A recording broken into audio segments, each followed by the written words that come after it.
नमस्कार, मी सचिन शिंदे. महाराष्ट्र लाईव्ह मध्ये तुम्हा सर्वांचं मनपूर्वक स्वागत. गेल्या अनेक दिवसापासून तळेगाव दाभाडे नगरपालिकेवरती वेगवेगळ्या विषयांवरती भ्रष्टाचाराचे आरोप होतात किंवा अनेक विषयात तळेगाव नगरपालिकेचा अनागोदी कारभार चाललाय. या विषयावर बोलण्यासाठी आज आपल्यासोबत कल्पेश भगत आणि दिलीप डोळ साहेब. काय सांगसाल? संपूर्ण तळेगाव नगरपालिकेच्या कारभाराला वैतागलेत असं तुमचं म्हणणं आहे? या संपूर्ण आपल्या तळेगाव दाभाडे शहरातील जो सर्वसामान्य नागरिक आहे हा फार त्याच्या मूलभूत प्रश्नांपासून या ठिकाणी वंचित होत चाललाय. अनेक जे मूलभूत गरजा आहेत त्या गरजांपासून या ठिकाणी तो वंचित होणारा जो नागरिक आहे त्याला फार मोठ्या प्रमाणात अनेक समस्यांना या ठिकाणी सामोरं जावं लागत आहे. त्याच आपल्या तळेगाव स्टेशन परिसरातील पाणी विभागाचा पाण्याचा प्रश्न असेल, अतिशय मोठ्या प्रमाणात हा पाण्याचा प्रश्न या ठिकाणी सर्वसामान्य नागरिकांना भेडसावत आहे. रस्त्यांची जर दुरावस्था पाहिली तर अक्षरशः त्या रस्त्यावर डांबर नावाचा प्रकार कुठेही शिल्लक राहिलेला नाहीये. वारंवार त्याबाबतचा तपशील, वारंवार त्या संदर्भातील मागोवा, वारंवार त्या संदर्भातील पाठपुरावा करून सुद्धा प्रशासन त्याच्याकडे पूर्णपणे कांडोळा करतंय आणि त्या संदर्भातली कुठलीही कार्यवाही त्या ठिकाणी होत नाहीये. आम्ही गेल्या 15 दिवसापूर्वी सुद्धा त्या ठिकाणी आंदोलनाचा इशारा दिला होता, परंतु तदनंतर आम्हाला सांगण्यात आलं की 15 दिवसाच्या आतमध्ये तुमच्या 1 नंबर 2 नंबर प्रभागातील 3 नंबर प्रभागातील जे रस्ते असतील ते रस्ते आम्ही त्वरित डांबरीकरण करू, त्या संदर्भातील कार्यवाही करू. परंतु त्यातील कुठल्याही प्रकारची कार्यवाही त्या ठिकाणी झाली नाही. तदनंतर स्ट्रीट लाईटचा प्रश्न असेल, शेकडो स्ट्रीट लाईट आज नगरपालिकेमध्ये तशाच प्रकारे पडून आहेत बंद अवस्थेमध्ये आणि त्यामध्ये कोट्यावधी रुपयांचं नुकसान त्या ठिकाणी पालिकेचं होतंय.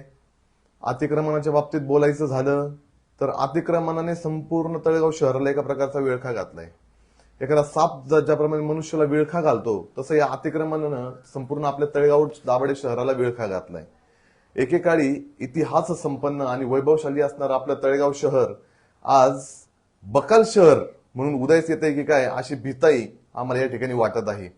आणि जर या शहरावर प्रशासनाचा वचक राहिला नाही तर आपल्या वैभवशाली आणि इतिहास संपन्न शहराचं बकालीकरण व्हायला फार जास्त वेळ लागणार नाही.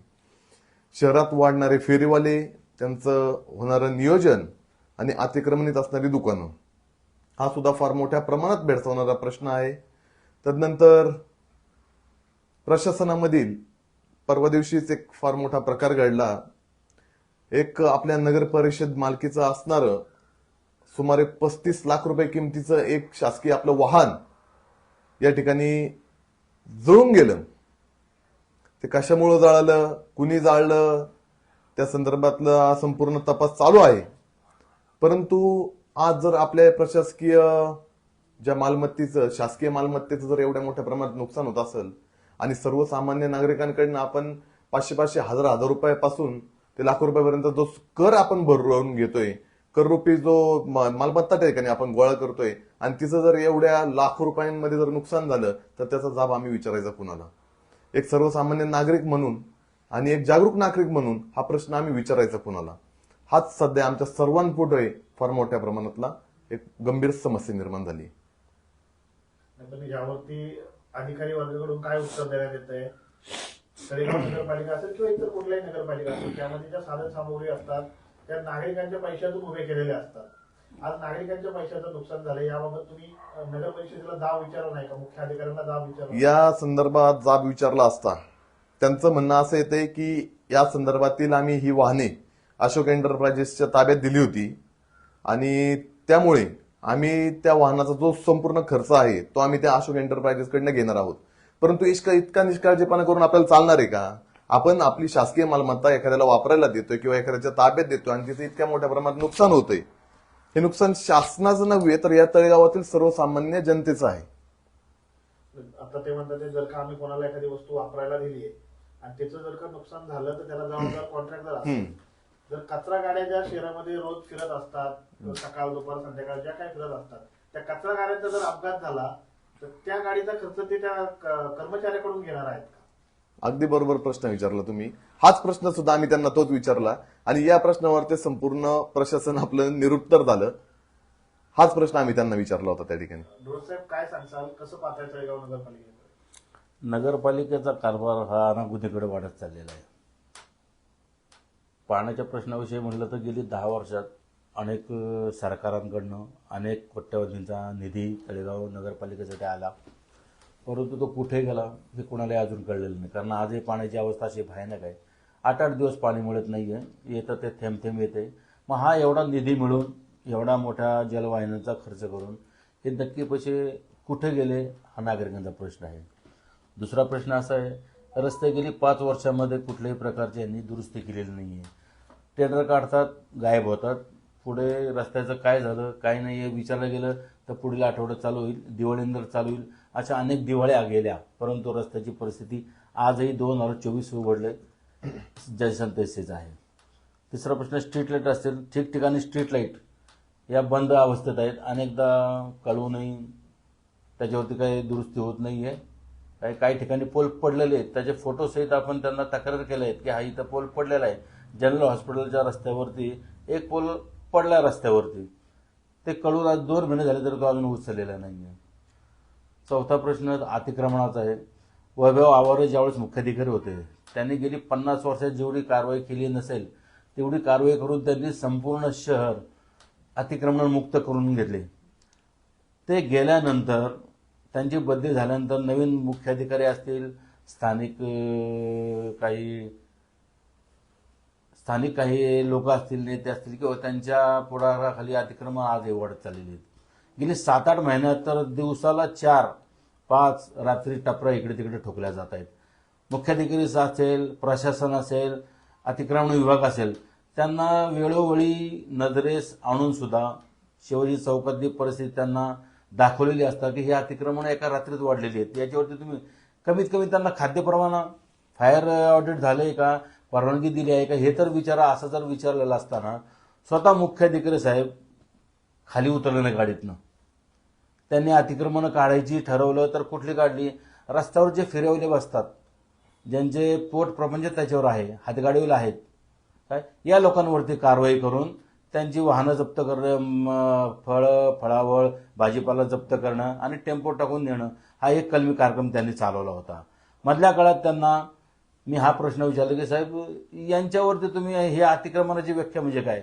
रस्त्यावर जो बसतो तो अतिक्रमण करतो मान्य आहे, परंतु रस्त्याच्या कडेला तुमच्या हद्दीमध्ये जेवढे हे इलिगल टॉवर उभे राहिलेले आहेत, गेली 2 वर्ष मी पालिकेच्या मागे लागलेलो आहे की हे इलिगल जवळजवळ 200 ते 250 टॉवर जे आहेत लोखंडी, काय मान्यवरांच्या बिल्डिंगवरती, मान्यवरांच्या जागेत, PWDच्या जागेत आणि नगरपालिकेच्या जागेत यांनी उभारलेले आहेत. याचं उत्पन्न सगळं ते घेत असताना मी माहिती अधिकाऱ्यांची माहिती काढली, त्यावेळेस मला नगरपालिकेने लेखी स्वरूपात दिलं की 1 रुपयाही उत्पन्न नगरपालिकेला यांच्यापासून नाहीये. मग ही अतिक्रमण ही काढत का नाहीयेत?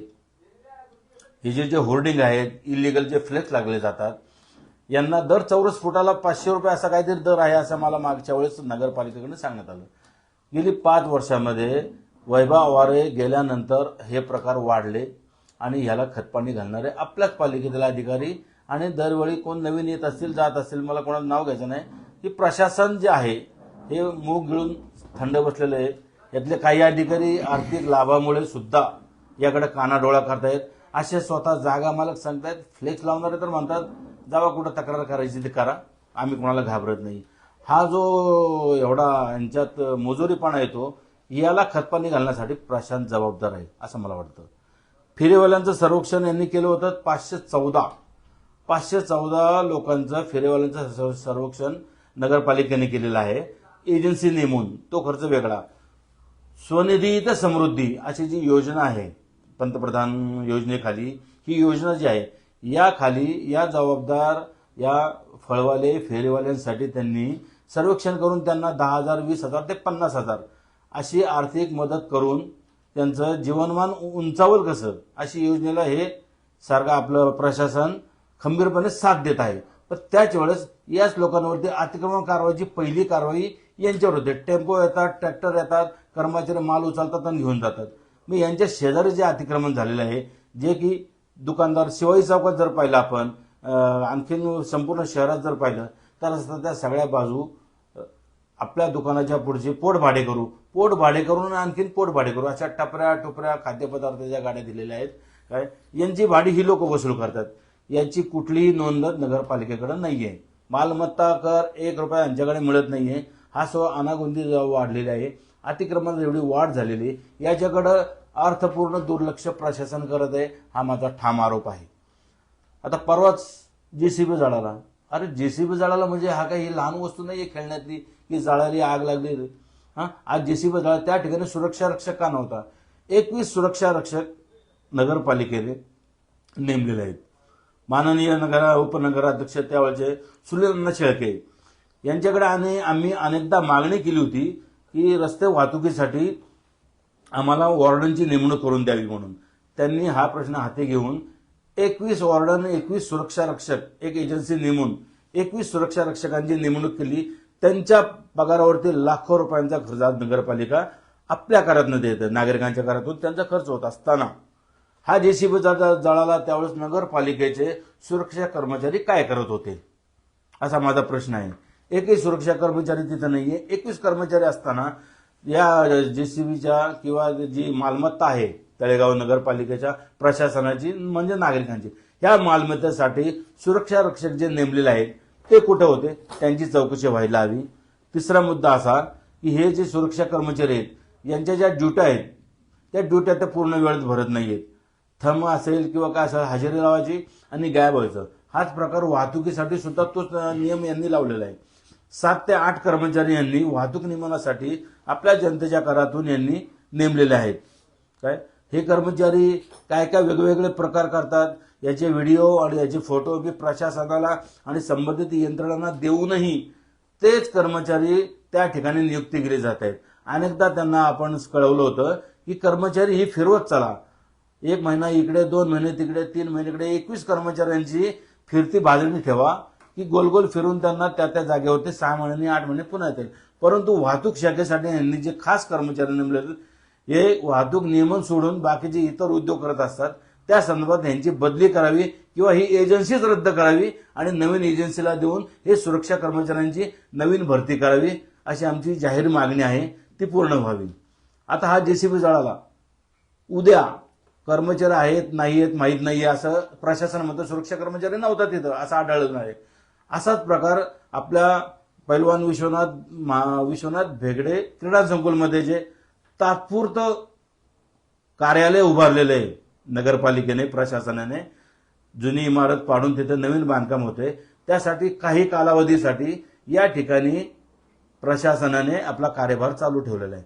या प्रशासन कारभार चालू ठेवण्यासाठी तब्बल 3 कोटी रुपयाचं फर्निचर कुठलाही ठराव संमत न करता, कुठलीही कोणाची परवानगी, शासकीय परवानगी न घेता 3 ते 3.5 कोटी रुपयांचा खर्च करून भव्य असं दालनं बनवलेले आहेत. प्रत्येक अधिकाऱ्यांसाठी फर्निचरवरती एवढा मोठा खर्च केलेला आहे. हा खर्च कुठल्या नियमाखाली केलेला आहे याची प्रशासनाने नागरिकांना माहिती द्यावी. हे प्रशासन जर जेसीबी जळालाय त्याच्याची जर जबाबदारी घेत नसतील, उद्या जर ह्या शॉर्ट सर्किटमुळे या बिल्डिंगमध्ये फर्निचरला जर आग लागली, हे नष्ट झालं तर हे 3 कोटी पाण्यात आणि ह्याला जबाबदार कोण असणार, असा माझं जाहीर आव्हान आहे प्रशासनाला. या संदर्भात नागरिकांना वेळोवेळी यांनी माहिती द्यावी. जेसीबी जळाला त्याचे पैसे वसूल करणार कोण, याला जबाबदार कोण, उद्या जर या बिल्डिंगला जर आग लागली आणि हे फर्निचर 3 कोटी जर जळालं तर याला जबाबदार कोण असेल याची जाहीर चौकशी व्हावी, अशी मी एक सामान्य करदाता म्हणून मागणी करते. धन्यवाद. कल्पेशजी, कचऱ्याच्या विषयावर तुम्ही आंदोलन केलं होतं, वेळोवेळी आंदोलन करताय, आवाज उठवताय, त्याचं नेमकं पुढे काय झालं? कचऱ्याच्या आंदोलनाबद्दल या ठिकाणी आम्ही मागील एक 15 ते 20 दिवसापूर्वी सुद्धा त्या ठिकाणी प्रशासनाला त्याबद्दल आपण पुढे काय कार्यवाही केली त्या संदर्भातील सूचना या ठिकाणी केल्या होत्या. कचरा जो आपला संपूर्ण तळेगाव शहरातला गोळा केला जातो, त्या कचऱ्याच्या बाबतीत फार मोठ्या प्रमाणात कुठेतरी या त्रुटी आम्हाला त्या ठिकाणी आढळतात. कारण की कचरा कर्मचाऱ्यांचा PF-ESI गेल्या 10 महिन्यांपासून गेलेला नाहीये. त्यानंतर 240 कर्मचारी त्या ठिकाणी दाखवले जातात, पण प्रत्यक्ष कामावर 160च आहेत अशी माहिती या ठिकाणी आम्हाला मिळाली. त्यानंतर कर्मचाऱ्यांना पेमेंट स्लिप दिली जात नाही, त्यांचा पगार सुद्धा पूर्ण पगार केला जात नाही.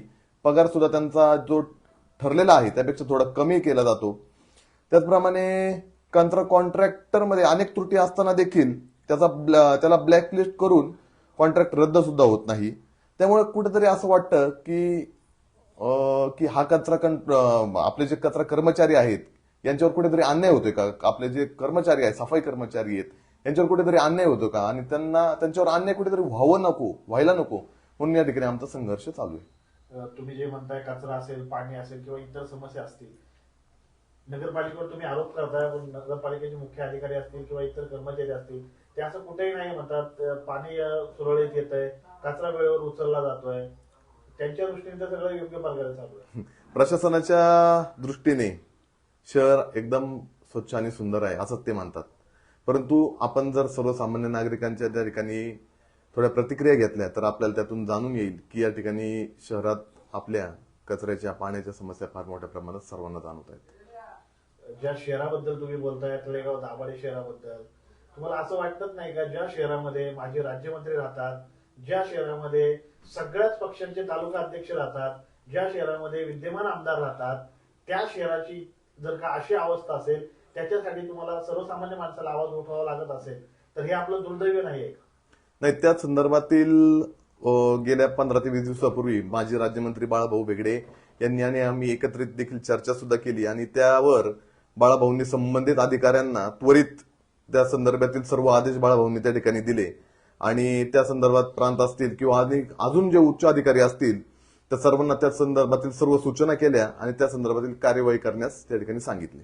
तुमच्यासारखे समाजसेवक असतील किंवा इतर कार्यकर्ते आहेत जे या समस्यावरती आवाज उठवायला पुढे आले तर नगरपालिकेकडून गुन्हा दाखल केला जातो, त्यांना टार्गेट केलं जातं, अशा काही तक्रारी येतात, यात किती तथ्य आहे?